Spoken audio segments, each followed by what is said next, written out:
Ya, jadi use case merupakan acuan utama, dia menjadi driver yang mendrive, yang mengarahkan bagaimana diagram yang lain harus didesain. Kira-kira begitu kalau dalam pendekatan ini ya, di UML terutama, apalagi di RUP dalam konteks metodologi tadi yang saya sebutkan itu, ya.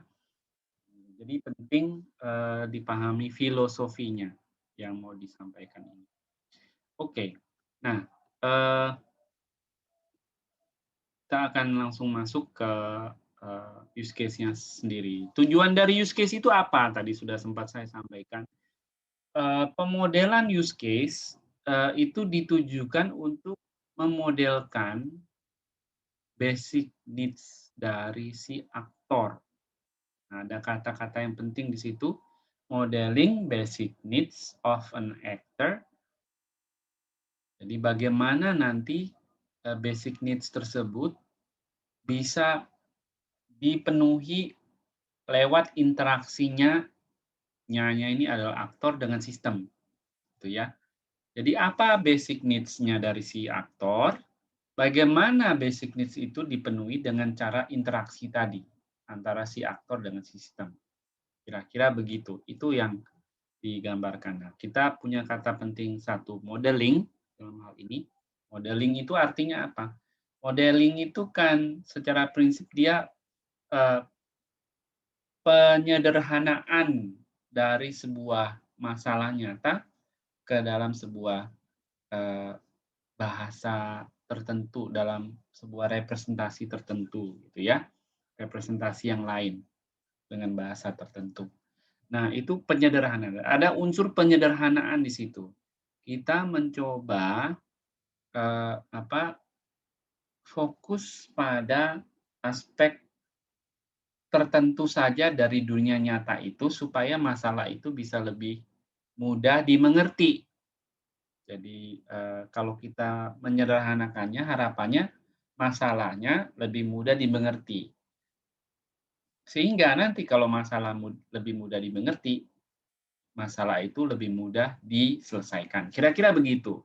Jadi penting untuk memahami bahwa prinsip dasarnya adalah penyederhanaan.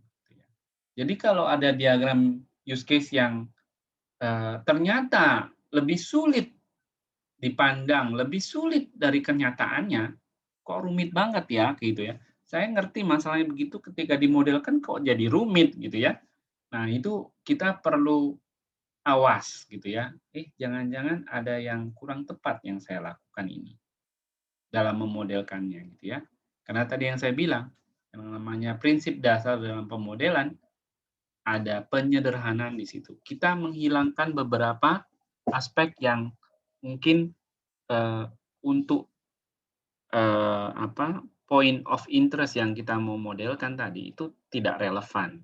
Jadi dipinggirin biar lebih mudah dimengerti tadi ya. Nah, itu satu modeling.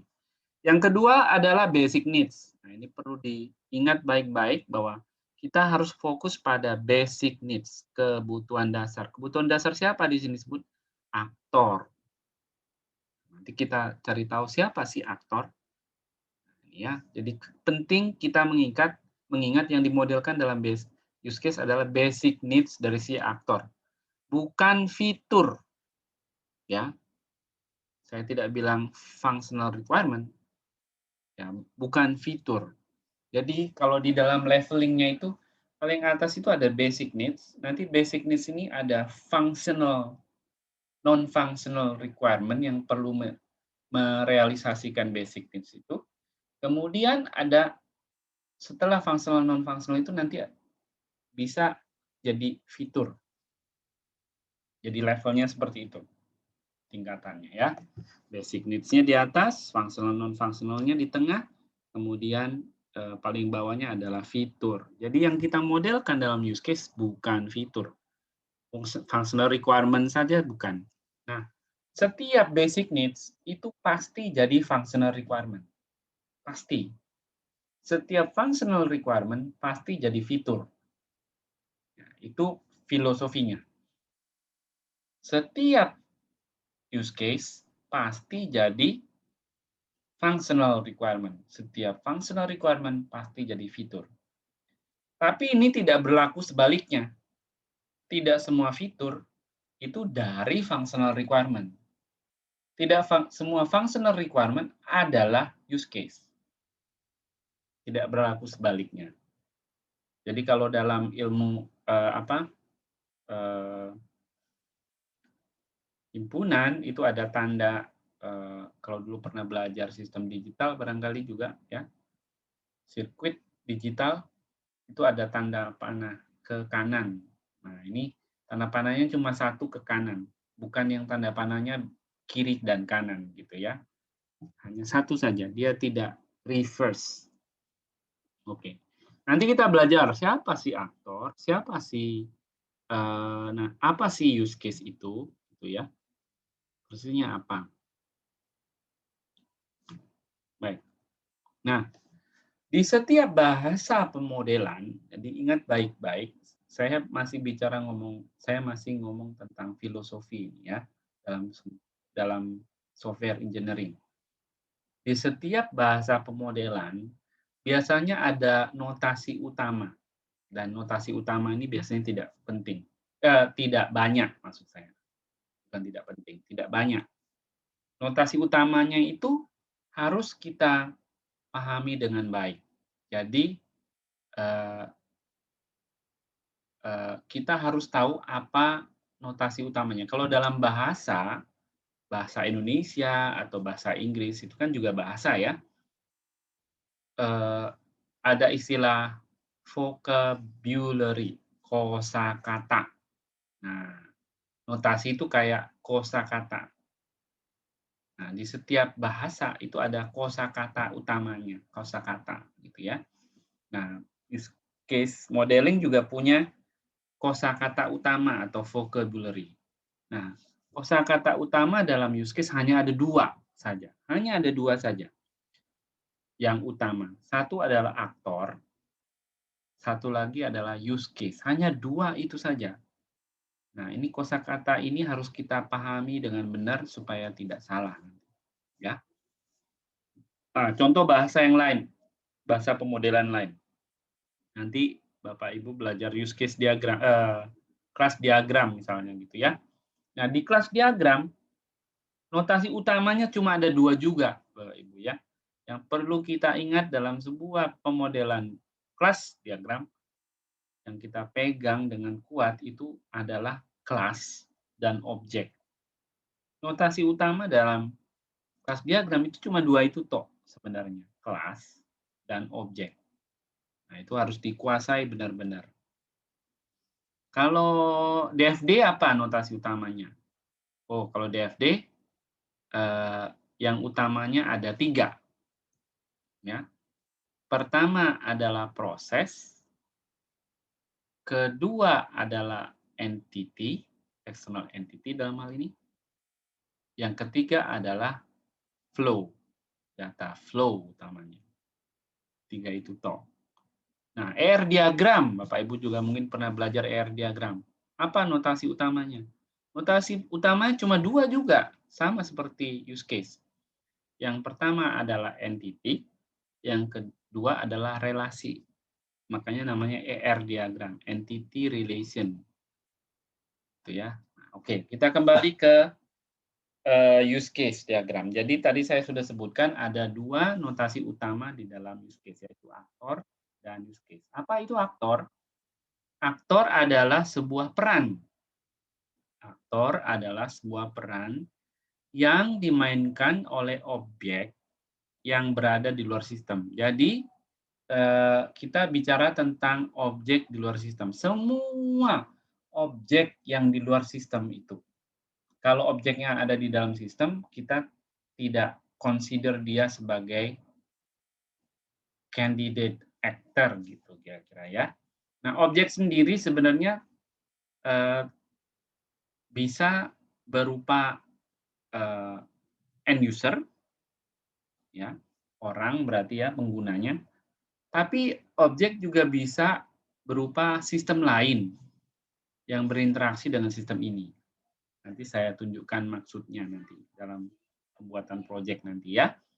Jadi bisa saja ketika kita bicara tentang objek, objek itu bisa saja end user dari sistem itu atau sistem lain yang berinteraksi dengan sistem itu. Kira-kira itu ya. Pokoknya dia yang berada di luar sistem itu. Nah, kata ini penting diingat bahwa a role played by an object. An actor is a role. Jadi aktor itu bukan objek itu. Aktor tidak sama dengan objek.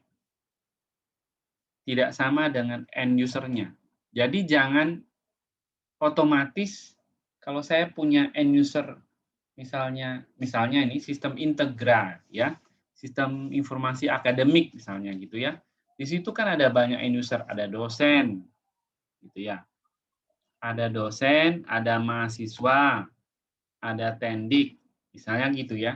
Oh, berarti kalau begitu, karena itu ada end user-nya, oh berarti ada 3 aktor di dalam sistem akademik.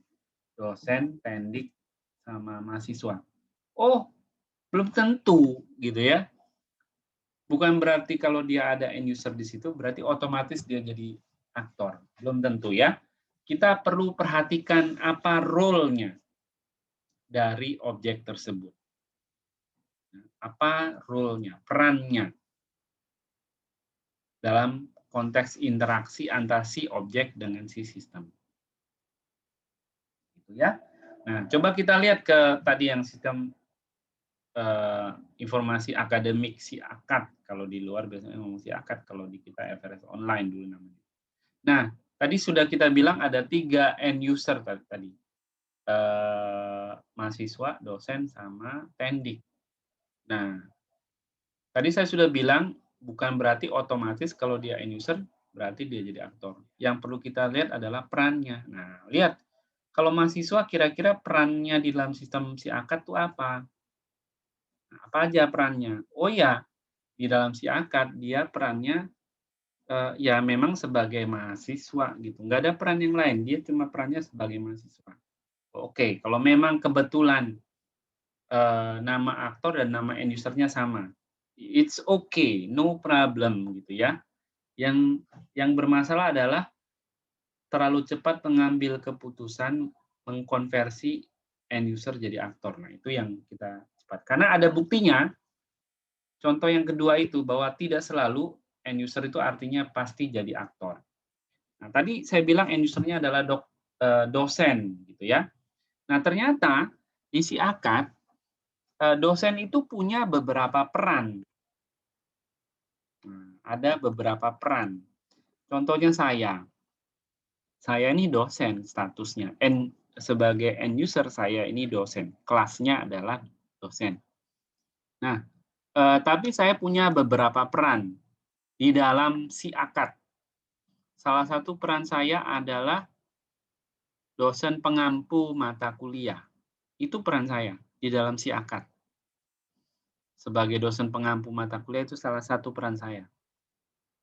Nah, kalau sebagai pengampu kan saya memberi penilaian, mengisi SAR gitu misalnya. Terus evaluasi hasil pembelajaran itu saya sebagai pengampu mata kuliah.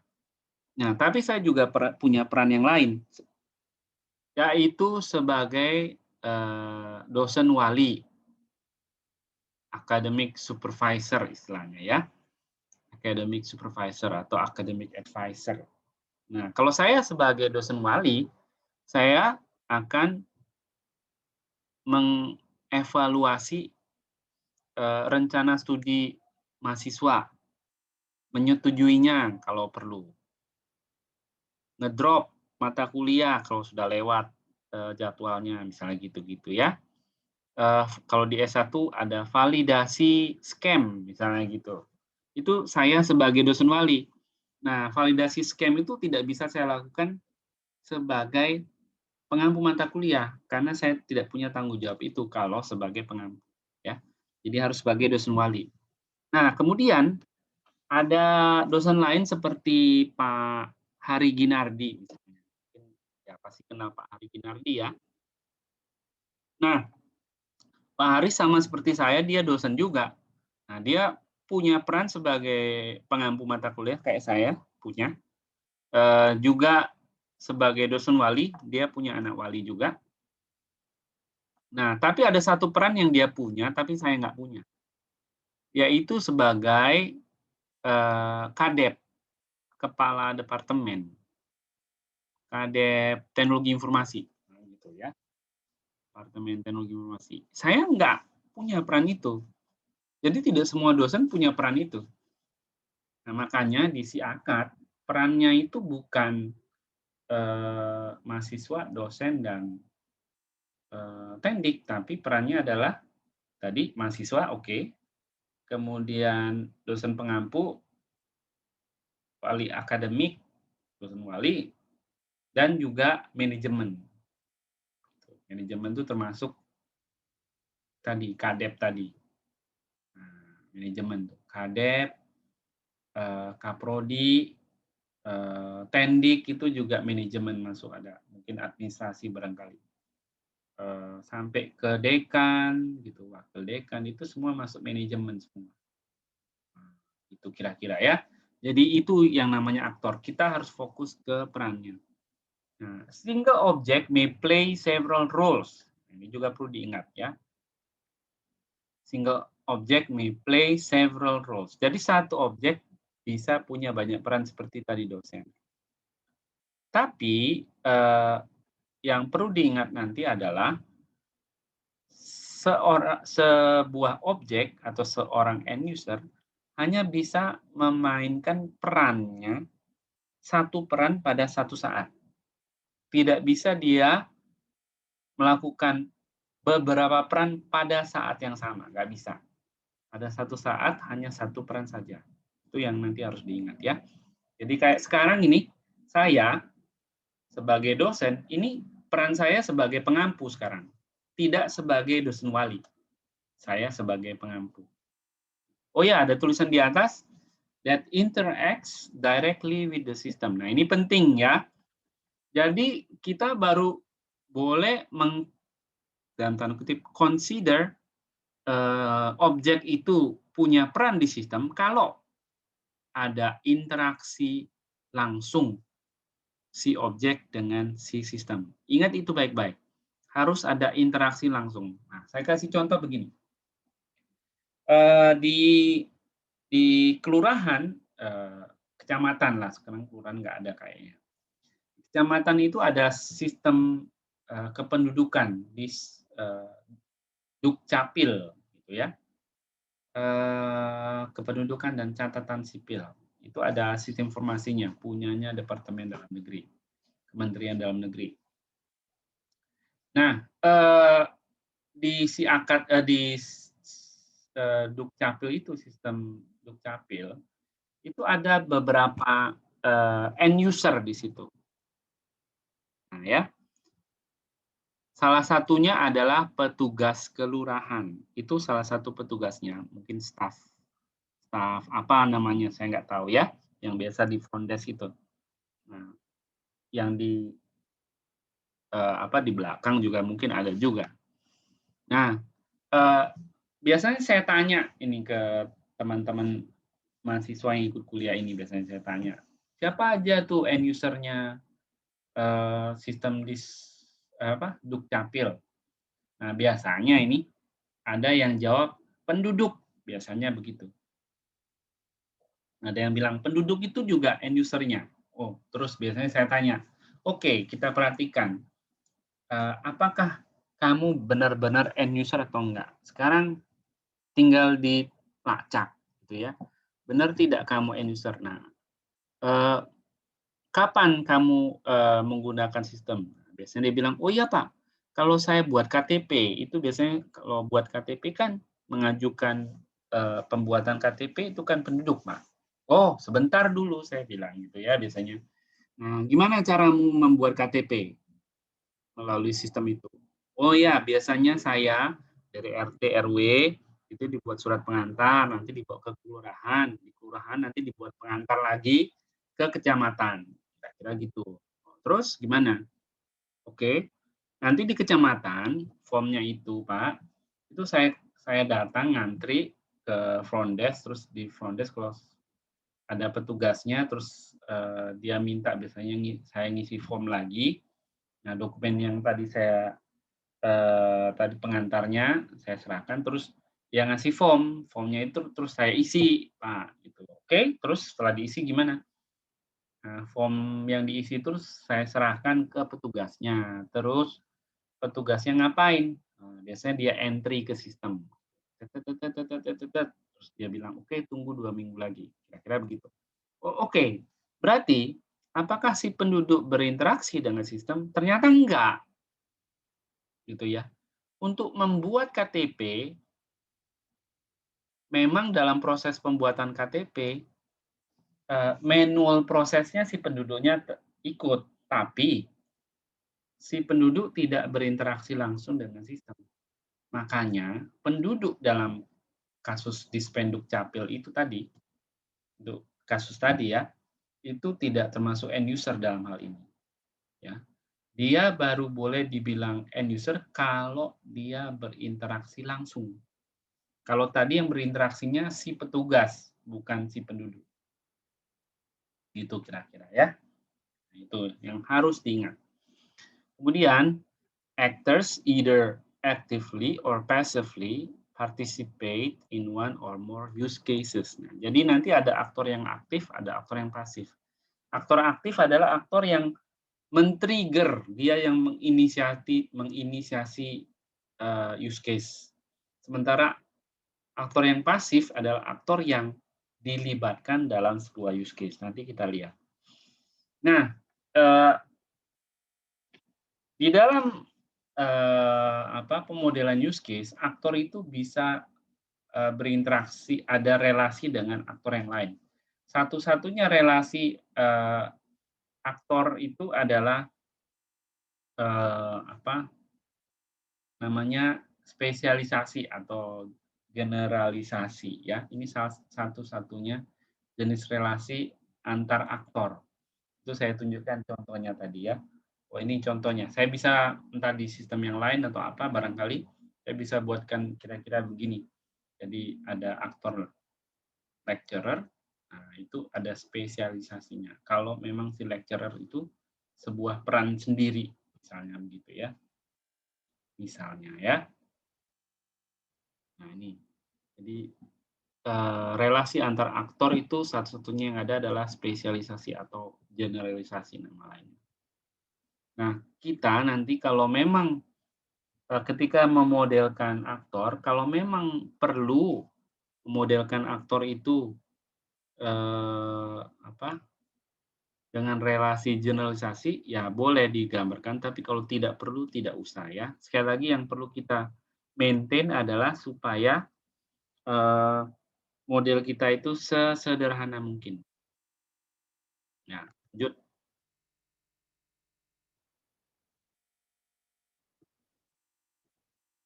Ya. Kemudian notasi yang kedua adalah use case. Ya, jadi sudah sempat saya sampaikan. Use case itu adalah sebuah basic needs, memodelkan basic needs dari si end user. Lebih spesifik, basic needs si end user dalam perannya, gitu ya. Spesifik perannya itu. Kayak tadi saya bilang, ketika saya sebagai dosen, terus peran saya sebagai dosen pengampu mata kuliah, basic need saya itu beda dengan ketika saya perannya sebagai dosen akademik, dosen wali. Itu basic needs-nya beda, walaupun saya end user yang sama. Jadi orientasi basic needs itu lebih ke role-nya atau aktornya tadi ya, bukan ke end user-nya sendiri secara langsung.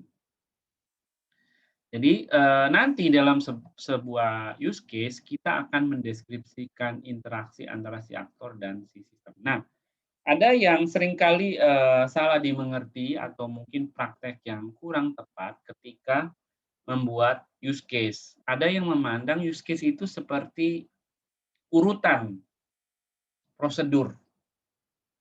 Nah, contoh seperti tadi ya, Membuat KTP, urusan, Dukcapil tadi ya. Oh ya, kalau Dukcapil kalau, eee, use case-nya apa? Pertama Pak, harus ada registrasi.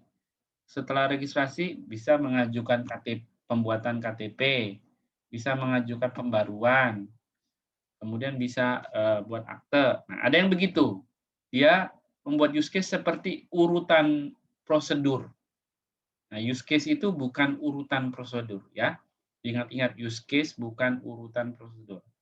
Use case juga bukan menu, seperti menu. Jadi, nah ada yang memandang use case itu seperti menu. Jadi dilihat nanti kira-kira menunya apa, ya persis seperti itu. Jadi kalau seperti MS Word, berarti menunya ada misalnya ya, file, ada menu file, ada menu edit, ada menu apa. Jadi itu nanti ada use case-nya file, edit, terus help, gitu-gitu. Nah, ada yang begitu memandang use case. Sekali lagi, itu kurang tepat. Use case itu adalah basic needs-nya ya. Nah, description nanti kita akan buat secara step by step. Ada tempatnya, namanya use case description. Ada dokumen khusus di situ. Nanti saya kasih template dokumennya untuk mendeskripsikan use case. Ya. Ada 2 dokumen nanti saya berikan ke Bapak Ibu sekalian untuk mendokumentasikan hasil dari pemodelan nanti ya. Kita pelajari berikutnya. Nah, bagaimana menggambarkan use case, memodelkan use case? Use case itu digambar biasanya elips, kemudian ada labelnya. Nah, labelnya biasanya ada bahasa pemodelan tertentu yang labelnya itu ada di bawah, tapi ada juga yang di dalam. Nggak masalah yang manapun ya, tidak masalah. Boleh yang di dalam, boleh yang di luar. Nah, kemudian yang perlu diingat ketika memberi nama sebuah use case, pertama, nama use case itu harus merepresentasikan aktivitas. Biasanya kata kerja atau gerund atau kata benda yang dibentuk dari kata kerja. Biasanya gitu ya. Misalnya kalau di KTP misalnya nih, membuat KTP itu boleh atau pembuatan KTP itu boleh. Ya, kata-kata yang kata kerja atau kata benda yang dibentuk dari kata kerja.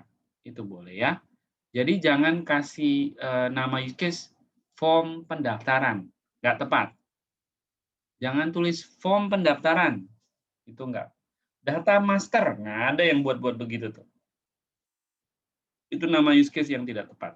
Harus, nama use case itu harus aktivitas, merepresentasikan aktivitas. Biasanya kata kerja atau gerund, kalau bahasa Inggris ada gerund. Terus ada verbal noun, kata benda yang dibentuk dari kata kerja ya. Kemudian cara menulisannya menggunakan aturan camel case, huruf besar per kata. Nah, use case sendiri punya relasi dengan aktor. Nah, use case bisa punya relasi dengan aktor seperti ini.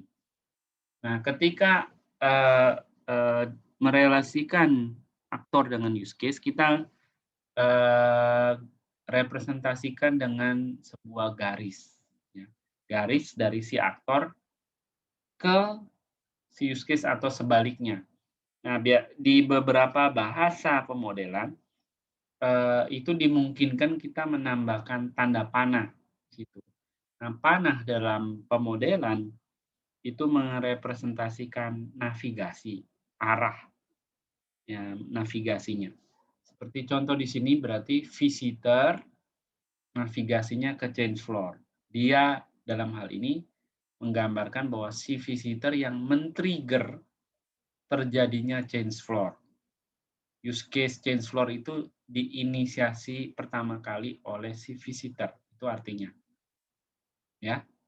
Nah, kalau misalnya Pak ada asosiasi antara si aktor dengan si use case Pak, tapi tidak ada panahnya. Apakah salah? Tidak. Cuma informasinya jadi kurang lengkap. Jadi kita nggak tahu siapa yang men-trigger lebih dulu. Saya harus baca deskripsinya baru saya tahu. Nah, itu masalahnya ya. Jadi kalau saya pun tidak mencantumkan tanda panah, sebenarnya tidak salah. Cuma informasi itu jadi kurang lengkap. Saya harus baca dokumen deskripsinya supaya saya tahu. Gitu ya. Nah, ketika tadi ada istilah passive actor, berarti itu seperti contoh yang di bawah. Panahnya itu dari si use case ke si aktor. Itu berarti si aktor adalah passive user atau passive actor. Berarti dia dilibatkan dalam use case tersebut. Oke ya. Nah, kemudian ada juga relasi antar use case. Antar use case sendiri sebenarnya relasinya ada secara spesifik ada 3 saja.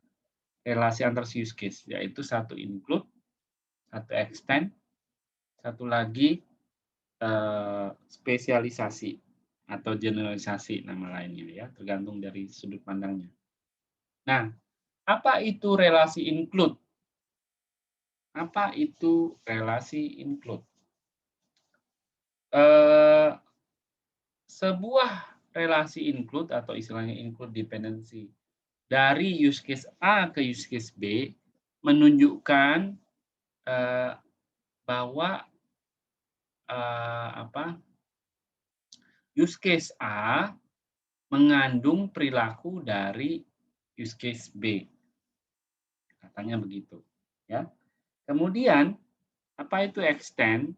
Extend disebutkan bahwa use case A punya relasi dengan B dengan relasi extend itu menunjukkan bahwa use case B optionally be extended. Jadi use case B secara opsional bisa mengextend perilaku dari A.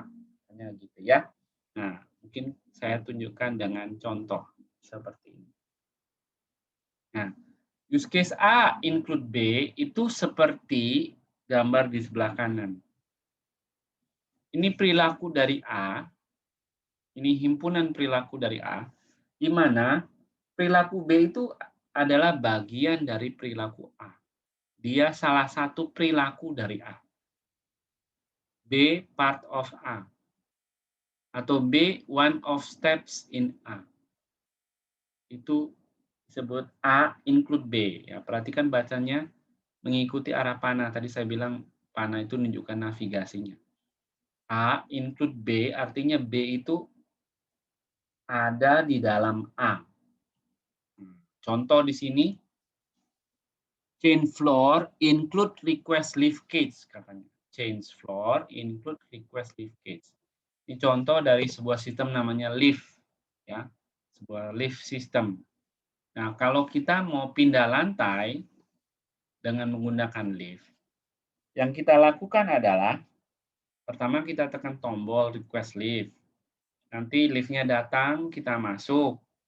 Setelah masuk, nanti kita tekan tombol tujuan, nanti liftnya nutup, terus liftnya bergerak lagi menuju lantai yang kita tuju.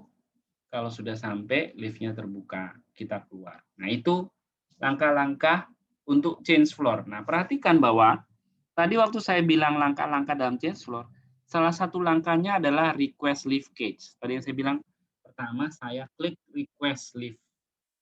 Itu berarti request lift cage. Langkah 1 itu B-nya tadi. Langkah pertama dari A itu adalah B. Request lift. Setelah request lift, nanti liftnya datang. Setelah liftnya datang, kita masuk. Itu enter lift cage. Itu termasuk langkah dalam A. Jadi, saya bisa bilang A include B kalau B itu adalah bagian dari A atau salah satu langkah di dalam A. Itu ya. Jadi jangan salah. Kalau A, ada yang bilang A include B berarti nanti itu seperti A ditambah B. Salah ya, bukan ya. A include B itu artinya B itu bagian dari A. Bukan A ditambah B. Jangan salah paham. Jangan salah mengerti. Nah, extend sendiri apa? Saya bisa bilang B extend A. Nah, ingat membacanya jangan terbalik, harus mengikuti arah panah. B extend A, atau kalau dalam bahasa Indonesia kalau mau dibuat pasif, A di extend B. Ya, lebih baik bacanya B extend A. Ya. Nah, saya bisa bilang B extend A itu kalau apa? Tadi sudah dibilang, kalau use case B itu optionally extend A. Jadi, kalau use case B secara opsional bisa ya, bisa tidak mengextend A. Nah, saya tulis gambarkan kira-kira seperti ini. Itu ada perilaku A dalam himpunan. Nah, kemudian ada perilaku B yang nempel di situ ya, nempel di situ ya. Nah, perilaku B ini bisa ditambahkan atau bisa mengextend perilaku dari A pada titik tertentu. Nah, ini kalau digambarkan pada titik A1 atau AI, step AI dari A, itu B bisa terjadi. When A occurs at the point of AI, B may or may not occur, gitu ya. Jadi B bisa atau tidak bisa, bisa, boleh atau tidak muncul, boleh muncul atau tidak, gitu ya. Istilahnya gitu, boleh muncul atau tidak. Jadi sifatnya opsional. Dia mengextend B. Ini contohnya. Contohnya adalah, ini tadi ada contoh yang baik. Exit lift cage itu di-extend sama open door. Open door, extend exit lift cage. Ya. Nah, exit lift cage itu salah satu langkah dalam change floor tadi. Kalau lihat dia di atas ini ya. Change floor include exit lift cage. Nah, waktu exit lift cage itu perilaku exit lift cage bisa di-extend oleh open door. Open door bisa mengextend exit lift cage. Maksudnya gimana? Nah, tadi saya jelaskan salah satu-satu langkah dari change floor. Mulai dari request lift, kemudian lift datang kita masuk, kemudian kita request floor, tekan tombol yang dituju, nanti liftnya nutup, liftnya jalan, nanti sampai lantai yang dituju, liftnya terbuka, kita keluar. Keluar tadi exit lift cage. Ya. Nah, waktu kita keluar, itu kita bisa extend dengan open door. Maksudnya gimana? Nah, perhatikan ya, kalau ya saya yakin semua pernah pakai lift, ya. Nah, waktu kita sampai di lantai yang kita tuju, kalau kita diem aja, itu pintu liftnya terbuka sendiri sebenarnya. Dia nunggu berapa detik, terus pintu liftnya terbuka, terus kita keluar. Tapi ada orang yang biasanya tidak sabar gitu ya. Kalau orangnya nggak sabar, buru-buru, waktu liftnya nyampe, nah dia tekan tombol open, open, open, open gitu ya, supaya liftnya cepat buka, lebih cepat dari delay-nya itu. Tekan tombol open, open, open. Nah gitu. Kalau dia tekan open itu, maka liftnya membuka lebih awal. Nah, tadi saya bilang sebenarnya membuka lebih awal itu sifatnya opsional. Perilaku yang bisa saya tambahkan waktu change floor. Apakah saya harus tekan open door? Oh tidak, tidak harus kok, tidak harus. Kamu boleh tekan, boleh tidak. Nah, itu ya, boleh tekan, boleh tidak. Kalau ditekan, akibatnya hanya mempercepat saja. Nah, perhatikan, ada satu syarat yang penting yang perlu kita ingat, bahwa sesuatu yang optional tadi, itu boleh kita sebut extend. Nah, syaratnya adalah, kalau dia terjadi, si extend tadi terjadi, kalau dalam kasus ini open door itu ya, use case B yang mengextend itu, kita boleh sebut dia mengextend kalau ketika B terjadi, tujuan dari A tidak gagal atau tetap tercapai. Ya.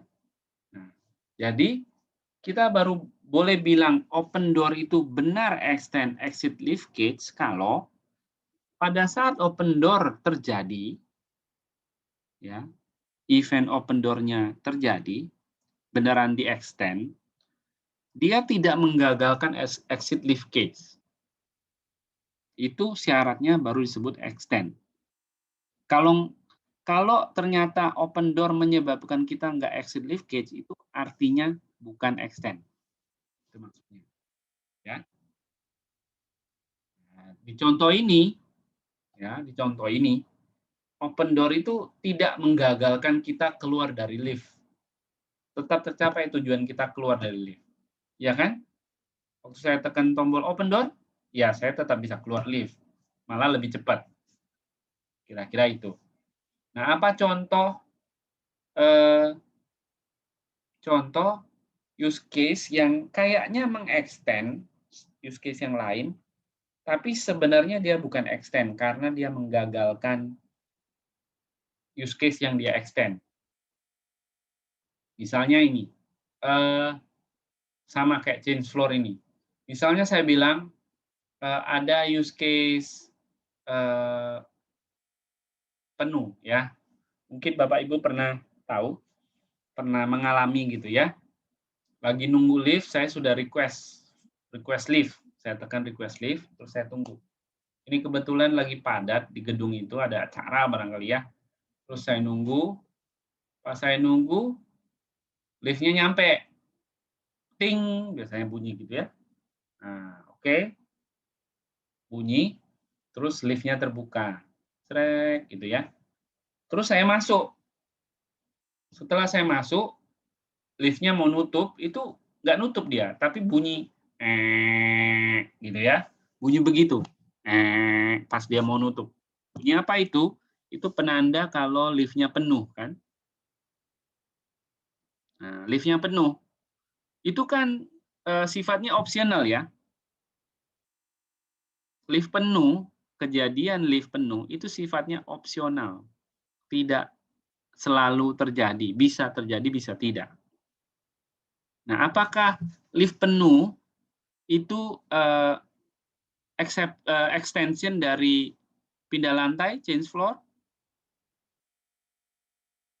Nah, kita cara mengevaluasi tinggal lihat, apakah kalau liftnya penuh, mengakibatkan saya gagal pindah lantai? Kalau ternyata akibatnya saya gagal pindah lantai, oh berarti itu bukan extension. Tapi kalau enggak Pak, enggak menggagalkan kok, Bapak tetap bisa pindah lantai. Oh berarti itu extension. Itu clue-nya ya. Nah kalau dalam kasus ini, saya bilang bahwa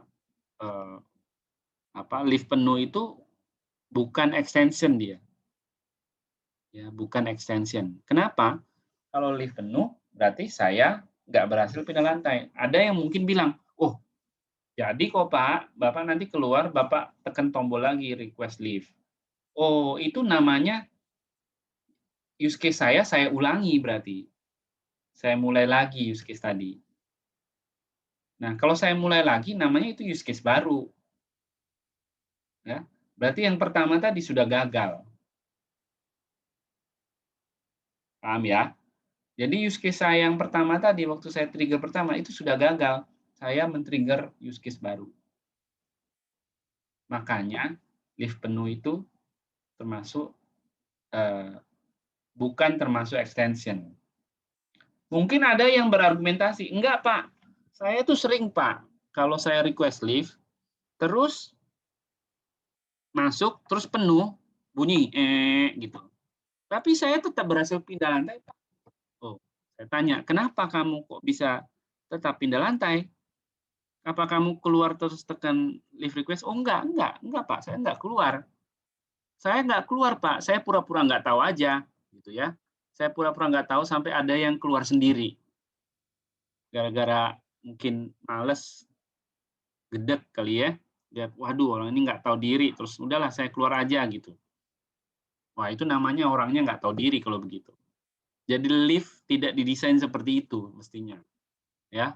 Jadi kalau lift itu orang yang berikutnya masuk ternyata full, ya berarti dia harus keluar. Tidak didesain supaya orangnya cuek gitu ya. Itu kira-kira ya. Ada pertanyaan dulu tidak sampai di sini?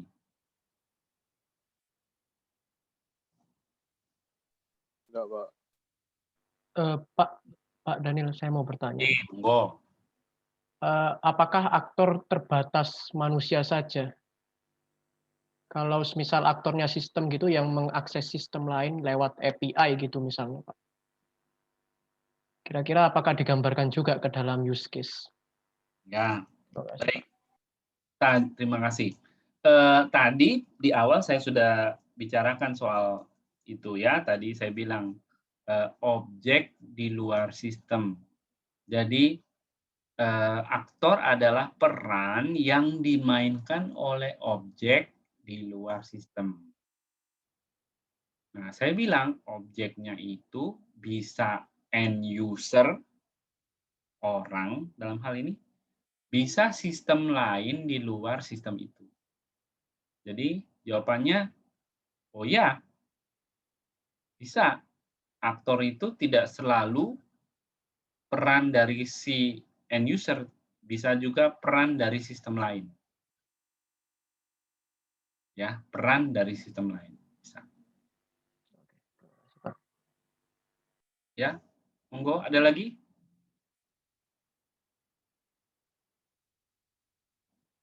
Nah, Bapak Ibu kalau sambil mendengarkan, melihat ini, Bapak Ibu juga sambil membayangkan atau mencoba mendesain dalam minimal dalam pikiran Bapak Ibu, use case dari sistem yang project yang Bapak Ibu buat, terus mestinya nanti kelihatan, oh saya punya masalah ini Pak, ini mestinya seperti apa kalau yang begini gitu ya. Jadi bisa nyambung gitu, langsung tahu masalahnya. Jangan nanti pas dikerjakan kemudian baru ketemu masalahnya kemudian gitu.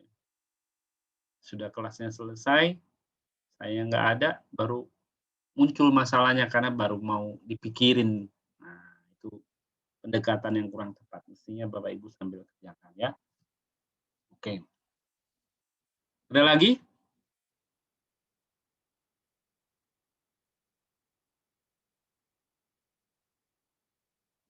Baik, kalau tidak ada saya lanjutkan dulu ya.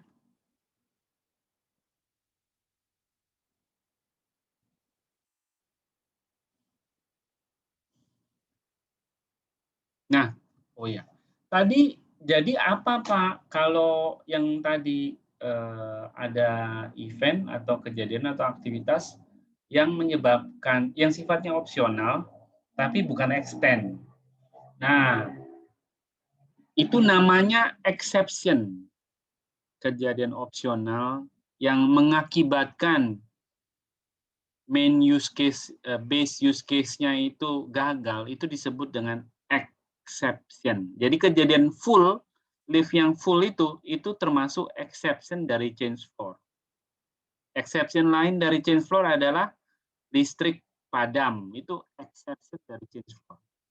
Kalau listrik padam, maka orang nggak bisa change floor. Kalau kita sedang pindah lantai, sudah masuk ke dalam, liftnya sedang jalan, total listriknya padam, ya mentok sudah lift di situ ya. Beberapa lift itu biasanya langsung turun satu lantai ke bawah baru dibuka. Nah, itu mentok, oh Bapak Ibu nggak jadi pindah namanya, itu ya. Kalau, oh enggak Pak, nanti kalau nyala saya bisa pindah. Enggak, biasanya dia restart. Yang kita tekan tadi sudah hilang, dia mulai kosong lagi tadi ya. Restart ya. Oke, kira-kira begitu. Nah, terus ada relasi yang ketiga, yang terakhir, yaitu spesialisasi atau generalisasi. Contohnya seperti ini. Jadi, use case adalah spesialisasi dari use case yang lain atau sebuah use case adalah spesialisasi dari sebuah base use case. Itu kalau dia secara berbeda merealisasikan base use case-nya. Nah, biasanya ini tidak seperti di kelas diagram. Kalau Bapak Ibu pernah belajar modelan kelas, kelas itu juga punya spesialisasi ya. Spesialisasi seperti ini. Nah, kalau kelas dia punya perilaku sendiri, kemudian subkelasnya, ya, subkelasnya yang menspesialisasi superkelas tadi, itu punya tambahan perilaku. Itu bedanya. Kalau di kelas diagram, specialized class itu punya tambahan perilaku dari perilaku superkelasnya. Superkelasnya punya perilaku, nah subkelasnya itu punya perilaku dari superkelas plus perilaku dia sendiri. Gitu. Nah, kalau use case tidak begitu, artinya berbeda. Kalau use case di sini artinya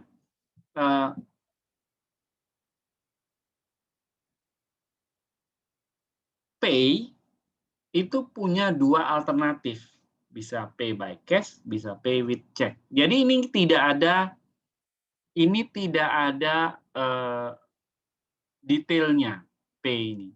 Yang ada detailnya ada di alternatifnya ini. Nah, itu bedanya.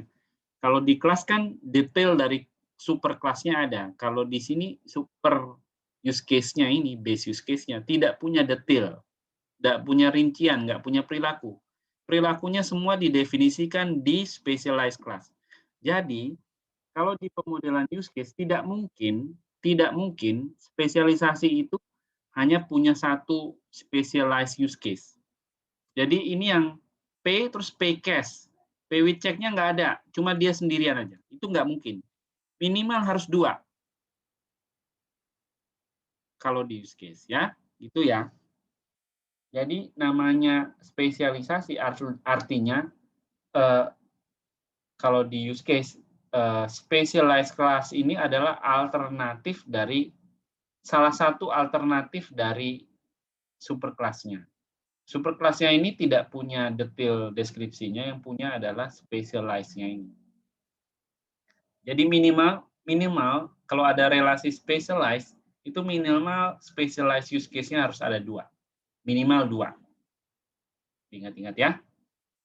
Nah, ini contoh dari sebuah use case diagram. Nanti Bapak Ibu akan membuat namanya konteks diagram seperti ini. Kalau di DFD itu ada DFD level 0 itu namanya konteks diagram. Kalau di use case, main use case diagram yang ada boundary-nya ini namanya boundary ini, kotak ini, ada garisnya ini namanya sistem boundary, maka ini namanya konteks diagram dari sistem itu. Nah, nanti dalam sebuah konteks diagram ada nama sistem. Bapak Ibu perhatikan di dalam kotak ini ada nama sistemnya, ini yang di atas. Telepon katalog misalnya contohnya ya. Ini nama sistemnya. Kemudian di dalam boundary ini ada use case-nya. Jadi jangan pernah sekali-kali buat use case di luar dari boundary-nya. Itu diagram yang salah. Semua yang berada di luar boundary, gambarnya harus berupa aktor. Tidak boleh ada use case di luar boundary. Kira-kira gitu ya. Jadi saya sudah bilang ini relasinya, asosiasi antara aktor sama si use case. Boleh ada panahnya, boleh nggak ada. Kalau nggak ada panahnya berarti tidak ada informasi buat si pembaca ini aktif atau pasif. Kalau mau tahu aktif atau pasif harus baca deskripsi detail. Kira-kira begitu. Nah, sekarang kita akan praktek, Bapak Ibu. Kita akan praktek membuat diagram use case menggunakan tools StarUML. Ya. Bapak Ibu pertama membuka StarUML-nya. Silakan dibuka StarUML.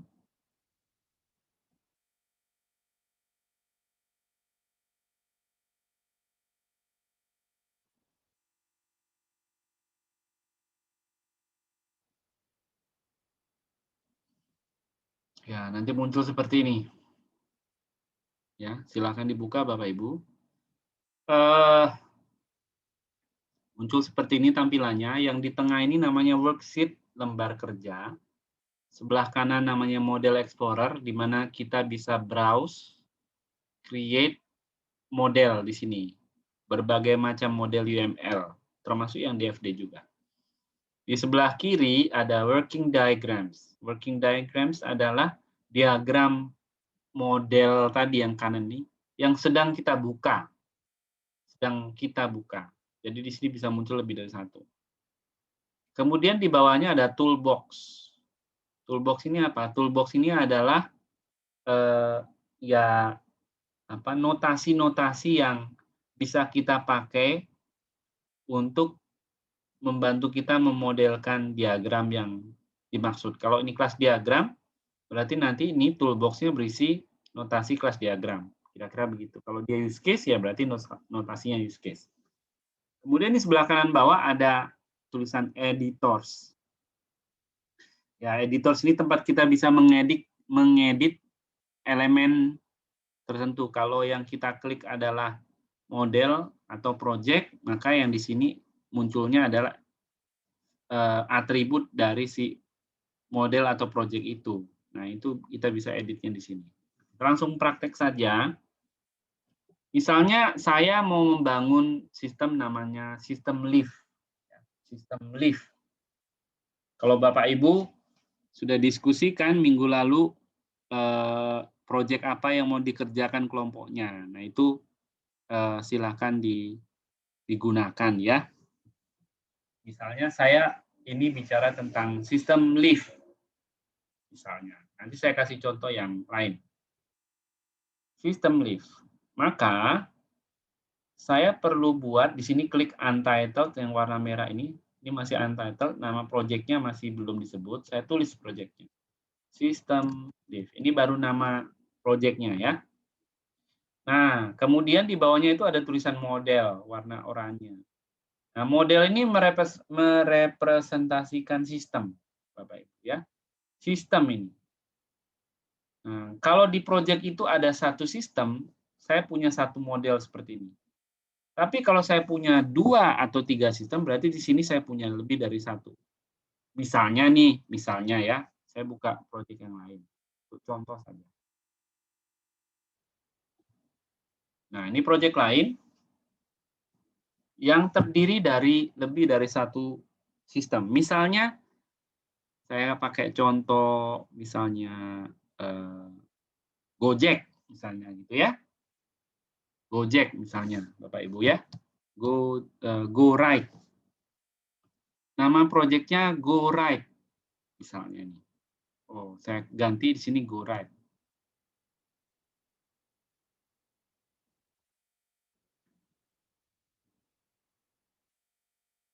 Go Ride. Nah, Go Ride itu minimal punya 3 sistem, Bapak Ibu. Ya, ini pemahaman saya ya. Si pengembangnya Go Ride pasti lebih tahu. Tapi dalam pemahaman saya, Go Ride itu mestinya punya 3 sistem. Pertama adalah yang saya klik di model ini. Pertama adalah Go Ride Client. Itu yang ada di apps kita itu. Kita sebagai pengguna penumpang Go Ride Client. Nah, apalagi ada Go Ride Driver sistem yang kedua. Oh, gimana cara buatnya? Saya klik yang project yang merah ini, saya klik kanan. Klik kanan di project, kemudian add model. Jangan add diagram, tapi add yang di bawahnya, terus di situ ada model. Nah, Bapak Ibu ganti nama model 1 jadi Go Ride Driver. Oh, ini sistemnya punya driver. Satu lagi adalah server. Go Ride Server. Misalnya begini Bapak Ibu ya. Tadi saya buat 3. Kalau GoWrite Client punya subsystem, ya dibuat subsystemnya. Tinggal dibuat add subsystem ya. Nah, buatnya begini kalau punya 3 sistem. Kembali dulu ke tadi ya, di sini. Kebetulan nama proyeknya System Live, tapi nama sistemnya juga System Live di kasus yang saya mau buat. Makanya nama project dan nama sistemnya sama, tidak masalah. Ya. Kemudian kalau Bapak Ibu klik System Live, di situ ada satu diagram sudah dibuat, main tulisannya. Ini adalah default diagram yang di-create oleh StarUML. Jenisnya adalah diagram kelas. Nah, kita nggak mau diagram kelas ini. Kita nanti mau buat diagram use case. Makanya kita klik di sistemnya, jangan di project. Kemudian klik add, kemudian pilih use case diagram. Nah, ini ya, use case diagram. Nah, Bapak Ibu, untuk diagram yang pertama ini Bapak Ibu beri nama main UCD. Jadi konteks diagramnya tadi ya, diberi nama begini. Tujuannya apa? Supaya nanti kalau sedang dibuka saya bisa tahu oh ini main use case-nya. Jadi jangan dibiarkan dia nama default model apa gitu. Nanti susah dicari ya. Karena namanya tidak merepresentasikan maksudnya. Oke. Nah, main UCD. Saya ini sedang membuat use case dari sistem Live. Saya kembali ke slide. Nah, bagaimana cara atau langkah membuat pemodelan use case? Ini langkahnya, Bapak Ibu. Bilang pertama, find the end user. Setelah ketemu end user-nya, temukan rules-nya si end user itu. Kalau rules-nya sudah ketemu, tentukan basic needs dari si use case, dari si aktor. Setiap aktor itu basic needs-nya apa. Nah, gitu. Kalau sudah tahu apa basic needs-nya, kita bisa buat sub use case-nya, detail dari setiap main use case tadi. Nah, waktu membuat detailnya itu kita akan membuat diagram use case yang baru. Nanti saya tunjukkan caranya. Kalau sudah jelas, nanti kita ke langkah berikutnya kita akan membuat describe each use case in a use case specification document. Itu nanti kita pelajari langkah yang ke-6 ya. Kita yang hari ini akan mengerjakan yang 1 sampai ke 5. Find the end user sampai ke find the use case relationship ya. Nah, project sudah kita buat. Misalnya saja ini ya untuk contoh yang kasus saya sistem Live. Nah, sekarang siapa sih end user system Live? Saya cari tahu which people or system, sekali lagi seperti pertanyaan tadi ya, tidak selalu namanya end user. Tidak selalu end user objek itu. Bisa sistem juga. Are interacting with the system in one way or another. Nah, one way or another ini artinya yang sekali lagi bukan yang manual proses, dia yang berinteraksi langsung. Kalau tidak berinteraksi langsung berarti dia bukan objek di luar sistem yang perlu kita perhatikan atau kita pertimbangkan. Kalau dia tidak berinteraksi langsung diabaikan saja. Nah, biasanya informasi-informasi ini tersedia dalam dokumen vision namanya kalau di LP. Atau ya kayak kemarin ya Bapak Ibu ketika buat skenario itu kan Bapak Ibu menceritakan bagaimana si end user menggunakan sistem. Oh, di situ nanti bisa terlihat juga. Ya, bisa terlihat juga keberadaannya end user. Atau yang lain ya tentunya ketika proses wawancara, pengumpulan informasi, mungkin kuesioner, mungkin studi literatur juga bisa ketemu. Dari banyak dokumen untuk dapetinnya ya. Nah, kalau untuk contoh sistem Live, itu end user-nya ada 3 kelas, visitor, pasien, dan staff. Ini ceritanya sistem lift-nya untuk di rumah sakit, Bapak Ibu ya. Makanya ada visitor, pasien, sama staff. Staff-nya itu dokter, perawat, penjaga, dan petugas lift. Nah, misalnya gitu. Nah, ada 3 kelas end user ini. Nah, apakah mereka semua mau dibuat role sendiri-sendiri? Oh, enggak. Kita perhatikan apa sih peran dari masing-masing end user ini. Oh, visitor tuh perannya apa? Oh ya, perannya dia ya menggunakan lift itu untuk pindah lantai. Kalau pasien gimana? Oh, sama, pasien juga gitu.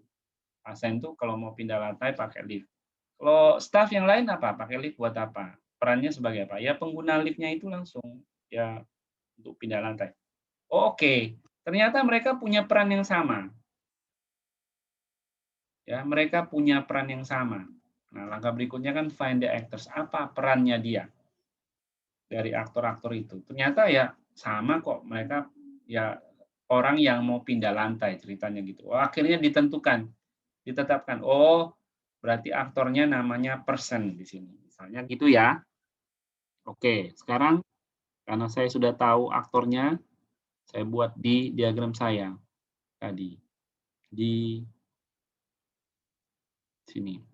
Saya klik aktor, terus saya tambahkan di lembar kerja, saya tulis person. Nah, gitu ya. Sudah. Langkah berikutnya adalah katanya kamu perlu mengidentifikasi basic needs dari si person itu. Nah, dia pelajari apa sih tugas deskripsi pekerjaan orang-orang tadi yang end user itu? Apa keperluan kebutuhan dasar mereka? Oh, ternyata setelah dievaluasi sebenarnya keperluan dasar mereka cuma satu.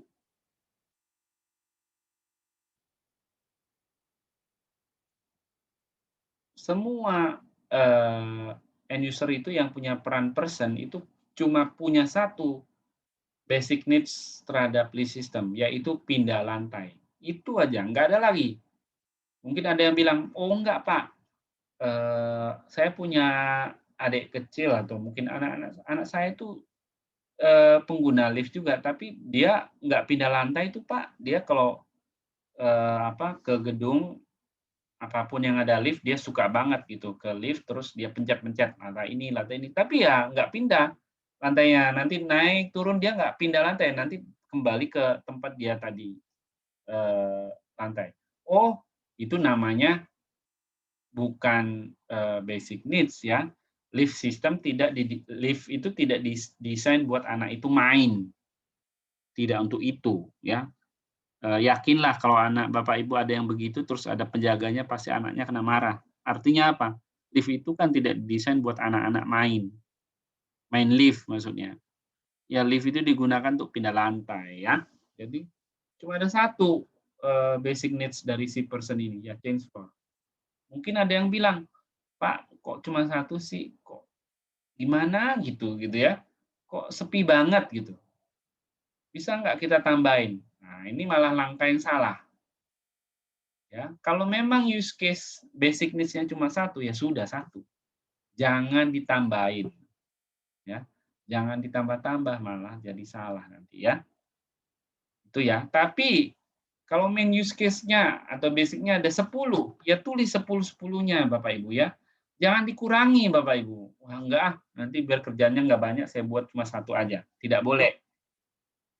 Harus identifikasi dengan benar. Proyeknya Bapak Ibu itu punya aktor berapa banyak, terus setiap aktor itu punya basic needs apa terhadap sistem ini. Ya, jangan dikurangi, jangan ditambahin yang tidak perlu ya. Oke, nah dibilang ini change floor. Oh, ya sudah, saya tambahkan di sini use case change floor. Saya klik use case, terus saya tulis change floor. Sekali lagi, camel case ya. Kemudian kasih spasi. Kemudian saya kasih asosiasinya. Person ke change floor, pakai yang directed. Nah, setelah selesai semua use case saya buat, semua aktor udah ketemu, saya buat sistem boundary-nya, pakai use case subject. Nah, dikotain begini. Nah, nanti muncul seperti itu, labelnya untuk sistem ini saya beri nama sesuai dengan nama sistemnya. Leaf. Seperti ini Bapak Ibu. Ya, kira-kira seperti ini. Nah, misalnya kalau tadi yang ada banyak sistem, misalnya yang pertama tadi ada go right client, misalnya gitu ya. Siapa sih go right aktor di dalam sistem go right client? Misalnya gitu. Oh ya penumpang dong, katanya gitu ya. Saya buat dulu diagramnya, add diagram, use case diagram.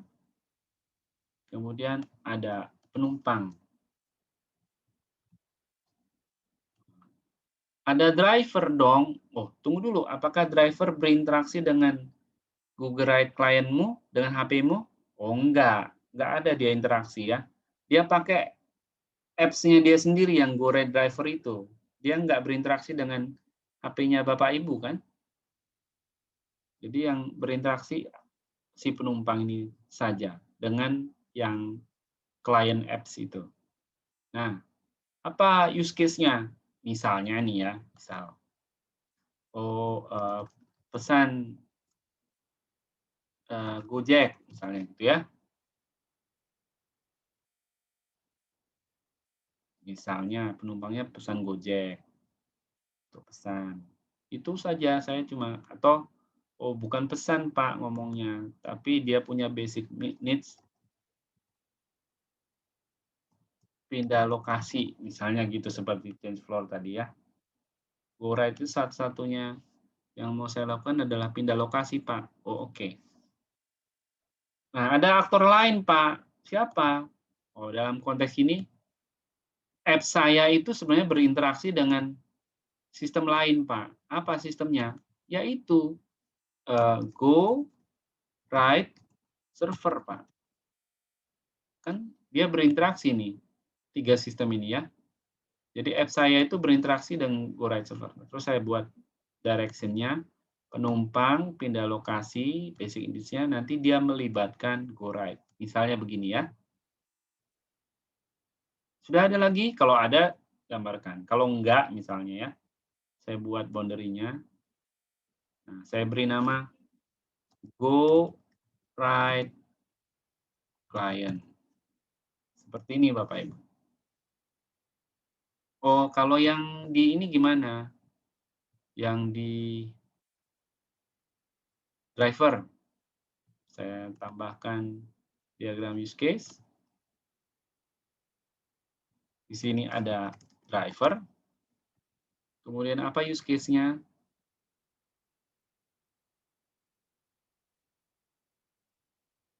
Misalnya nih, terima apa? Terima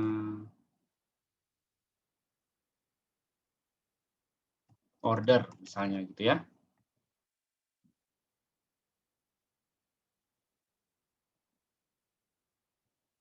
Misalnya itu, dia use case-nya adalah terima order. Nanti waktu dia terima order, basic-nya ya itu terima order. Nanti dalam proses terima order itu dia nanti jemput sampai ngantar. Mungkin dia juga mau yang lain adalah misalnya lihat saldo. Berapa sih saldo saya? Misalnya gitu ya. Misalnya. Atau mungkin ada use case yang lain mungkin apa istilahnya itu transfer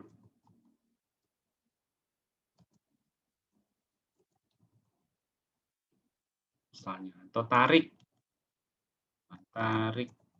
dana misalnya ini ya.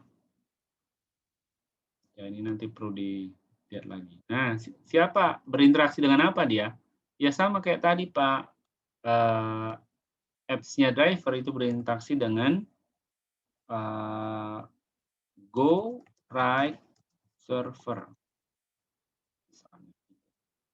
semuanya pasif.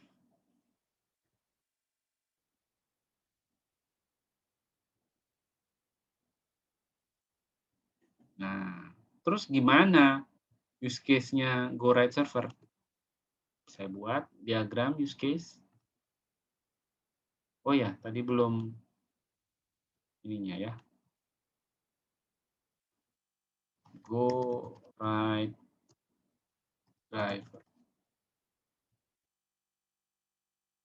Nah, di sini, ini lupa saya. Harus diberi nama dulu diagramnya. Use case diagram 1, ini saya ganti namanya, saya ganti supaya lebih jelas.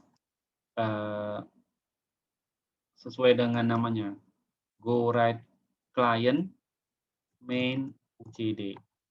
Nah, supaya spesifik. Kalau yang ini,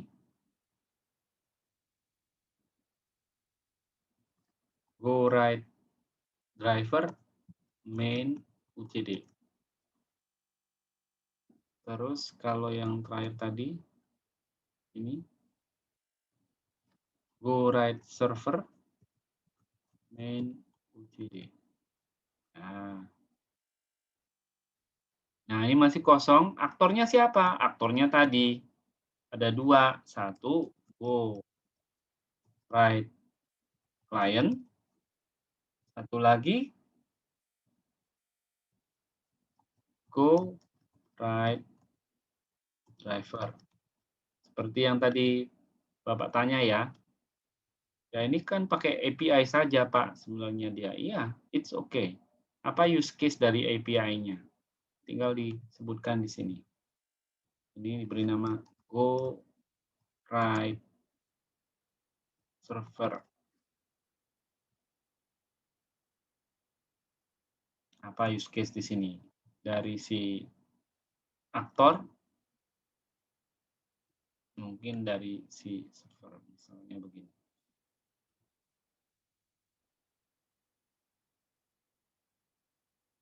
Saya nggak tahu persisnya ya, nanti dipikir oleh si desainernya. Misalnya begini bentuknya.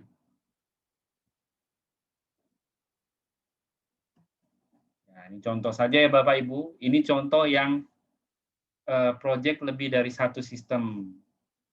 Seperti ini caranya. Ada pertanyaan dulu Bapak Ibu? Sampai di sini. Ini baru buat konteks diagramnya. Di sistem yang punya lebih dari, di project yang punya lebih dari satu sistem, berarti konteks diagramnya harus dibuat per sistem. Ya. Cuma satu kebetulan konteks diagramnya. Apakah ada pertanyaan mungkin dari Bapak Ibu? Apa udah jelas? Jelas, Pak. Jelas ya? Jelas. Mudah ya? Sepertinya lancar semua ya nih, berarti mudah ini berarti. Semoga nanti pas dievaluasi semuanya sudah benar ya.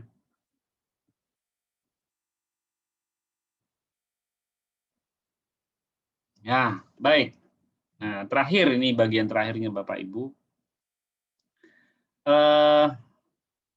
Kalau sudah dibuat konteks diagramnya, kita perlu membuat detail dari setiap main use case. Nah, di kasus ini main use case ini cuma satu nih, change floor.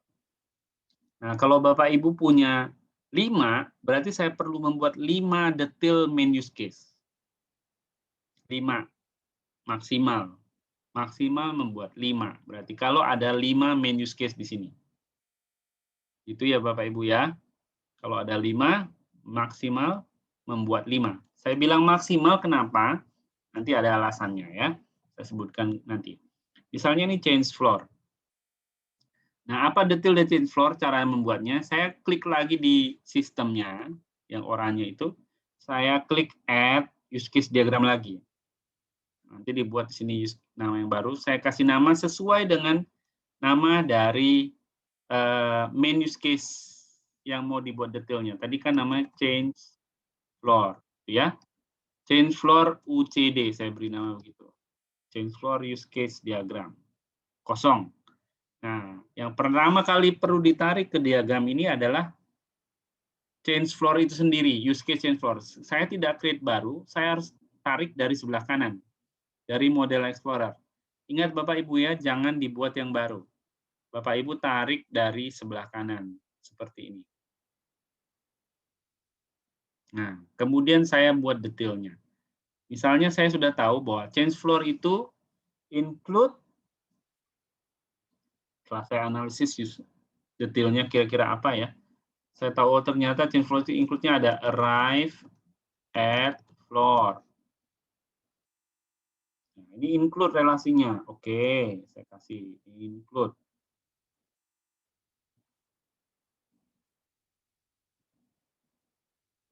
Oke, setelah arrive at floor, ya pasti ada depart-nya, Pak. Dia harus berangkat. Oke. Depart from floor. Ini include juga, wajib.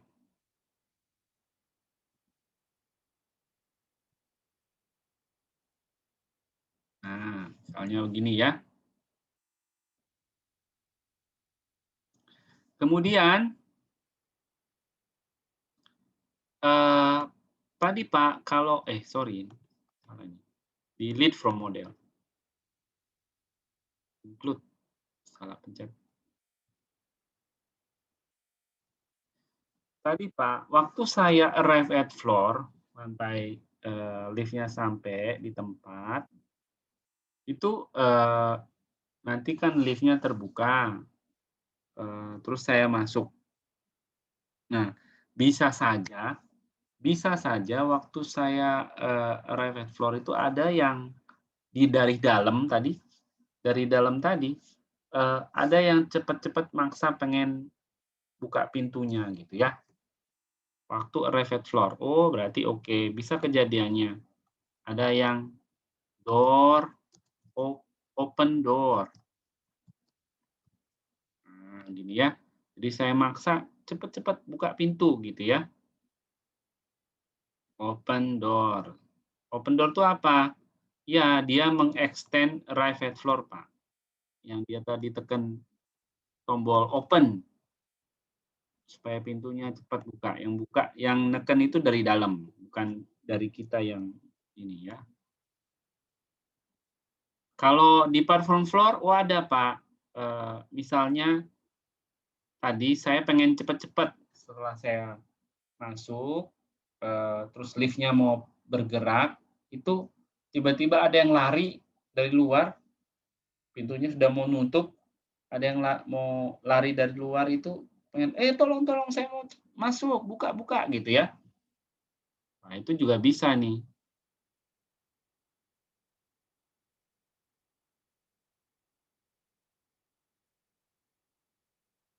Bisa open door, misalnya begitu.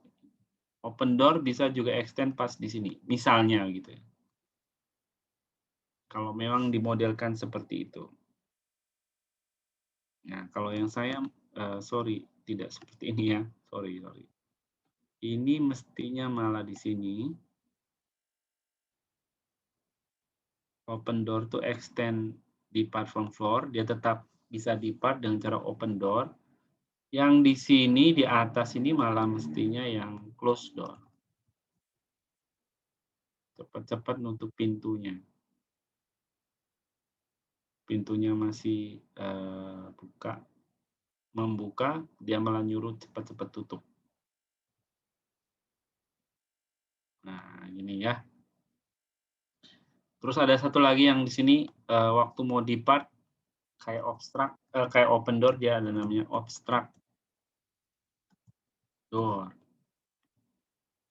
Pintunya dihalangi supaya dia membuka lagi, sama dia extend. Seperti ini. Nah, itu ya. Waduh, Pak, ini tulisannya kepanjangan. Gimana supaya saya buat lebih rapi, lebih pendek? Pilih klik kanan word wrap. Nah, jadi dia lebih pendek ya. Pak Ibu bisa buat dia lebih rapi. Oke. Oh, ternyata masih ada satu lagi, misalnya gitu ya. Waktu saya pindah lantai dari lantai 1 ke lantai 7, bisa aja nih Pak, Ada orang lain yang juga sudah ikut lebih dulu, terus dia mau pindahnya tidak ke lantai 7 seperti saya, tapi ke lantai 5. Sehingga nanti saya berhenti di lantai 5 dulu, sebelum nanti lanjut terus ke lantai 7. Atau ada orang di lantai 4 yang mau pindah ke lantai di atas juga, jadi dia ikut masuk.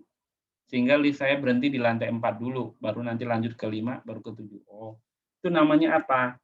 Oh, berarti saya bisa tambahkan di sini. Namanya intermediate stop. Nah, intermediate stop itu sifatnya apa? Include dari change floor selalu terjadi bagian dari pindah lantai? Oh enggak, itu hanya extend saja. Bisa terjadi dan tidak akan menggagalkan saya pindah lantai. Oke, berarti sudah benar. Ini extend dari change floor. Nah, untuk intermediate stop sama kayak change floor tadi. Kalau mau intermediate pasti ada arrive dan depart-nya. Oke.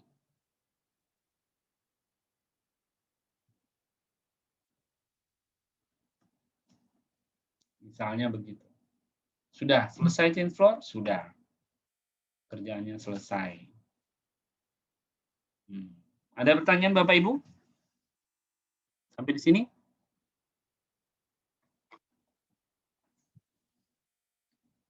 Sudah ada yang mencoba sendiri dengan proyeknya sendiri?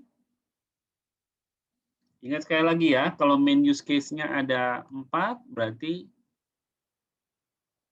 subdiagramnya ini ada maksimal 4. Oh, artinya bisa kurang, Pak? Bisa.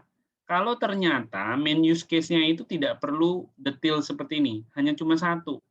Misal ini ya, misal nih. Misalnya di sini ada use case lain. Use case kedua, misalnya gini, seperti ini. Ternyata use case 2 ini, use case 2 ini langkahnya sederhana, nggak banyak, nggak perlu include, gitu ya. Nah, berarti kalau tadi kan bilangnya, oh 2 Pak, buat diagram baru Pak, gitu ya. Nah, kalau diagramnya hanya seperti ini, tadi disesuaikan namanya, berarti saya beri nama apa ini ya? Main lift misalnya gitu ya. Misalnya. Oh, berarti ini namanya main lift. Main lift UCD misalnya gitu. Ya, sama seperti tadi, saya tarik dari sini main lift-nya. Main lift, mana main lift? Nah, ini M. Nah, mana detailnya? Ada include, extend, ada sub use case-nya? Oh, nggak ada Pak, cuma ini. Oh, kalau cuma satu begini tidak perlu dibuat ini ya. Diagram ini tidak perlu dibuat. Kalau cuma satu begitu, tidak perlu. Berarti yang main lift ini dihapus saja. Tidak perlu dibuat. Kalau tidak ada detailnya. Itu alasannya kenapa saya bilang tadi maksimal. Ya. Maksimal sejumlah main-nya. Baik. Gimana Bapak Ibu? Ada pertanyaan kah? Ada kesulitan? Ada yang sudah mencoba sendiri? Yang sudah mencoba sendiri, apakah ada yang mau ditanyakan?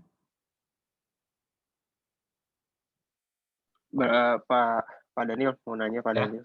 ya, monggo Pak. Berarti ada 2 ya yang harus dibuat itu dari apa? Hubungan antara use case diagram dengan detailnya yang di konteks diagramnya ya. Selalu kayak gitu ya. Konteks diagramnya itu lebih pendetailannya ya. Terbalik Pak. Oh, terbalik ya. Ya, konteks diagram itu yang ini. Ini konteks diagram. Detailnya itu yang ini. Oh ya. Jadi setiap main use case ini main use case yang ada di konteks diagram ini, Bapak harus buat detailnya. Nah, gitu ya. Oke, Pak. Ada lagi? Ada lagi?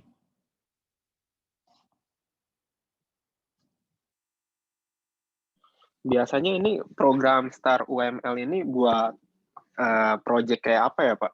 Harus menggunakan kayak gini, Pak? Bukan jenis proyeknya, tapi metodologinya. Kalau Bapak menggunakan pendekatan yang berbasis UML seperti RUP, tadi saya bilang, ya pakai Star UML. Kalau Bapak misalnya, saya pakai ini, Scrum. Oh, kalau Scrum nggak pakai diagram begini. Star UML nggak dipakai. Dia kan pakai sprint itu ya. Kalau di sprint ya terkait saja, terserah kamu mau desainnya mau pakai notasi apa, nggak masalah. Misalnya gitu. Oh, kalau waterfall gimana, Pak? Ya waterfall terserah. Kalau waterfall-nya mau pakai perancangannya berorientasi objek, oh berarti bisa pakai ini. Kalau saya mau pakai terstruktur, Pak, gimana? Ya nanti mau buat DFD, oh bisa juga pakai ini karena dia punya diagram DFD di sini. Ini diagramnya ada beberapa di sini ya. Kalau dilihat, kalau Ibu bisa cek di add diagram ini ada beberapa, termasuk DFD, ERD ada. Ini data flow, ada ER diagram, ada flowchart juga.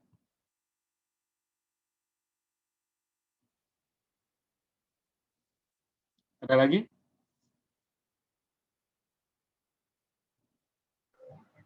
Saya mau tanya, Pak, misalnya kan tadi sudah ada main use case-nya, terus ada detailnya juga. Misalnya saya juga mau detailkan salah satu use case yang ada di detail. Itu Oh, gimana? nggak perlu. Semuanya dibuat di satu detail diagram itu. Misalnya tadi seperti ini, di part from floor ini kan ada detailnya nih. Iya. Ya, dibuatnya harus di satu diagram ini. Jangan jadi saya nggak perlu buat lagi gimana? di bawahnya. Berarti saya tidak perlu buat lagi. Misalnya close the door, saya perlu detailkan lagi, bikin diagram baru. Nggak perlu diagram baru. Kalau ada detailnya dibuat di satu detail diagram ini. Baik, Pak. Ya. Terima kasih. Ya. Kalau misalnya ini Pak, saya punya 2 diagram, misalnya kayak tadi ya, ini ada main lift misalnya nih. Terus, saya geser dulu ini.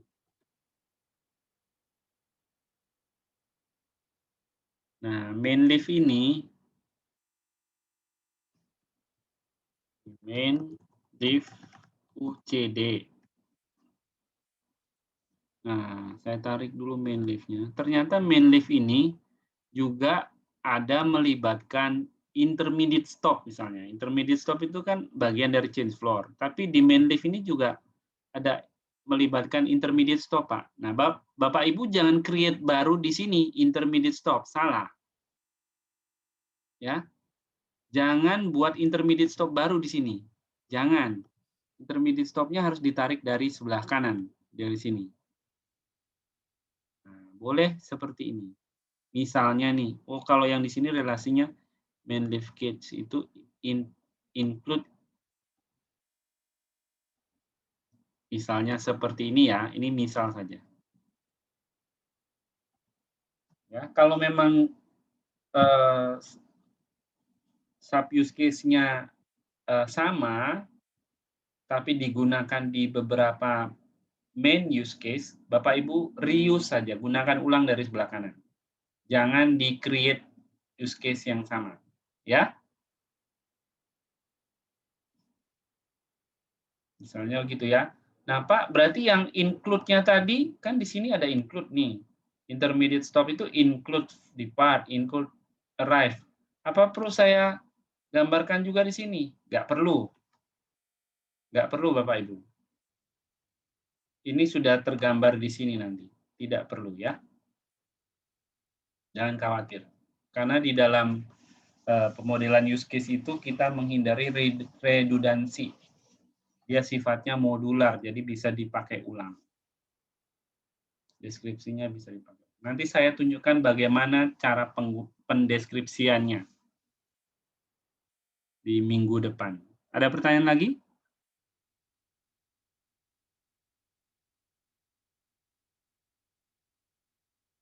Bapak Ido, apakah ada pertanyaan lagi?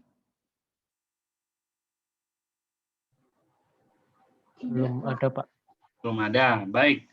Ya, materi dari saya untuk hari ini cukup di sini. Minggu depan kita akan belajar yang use case description-nya.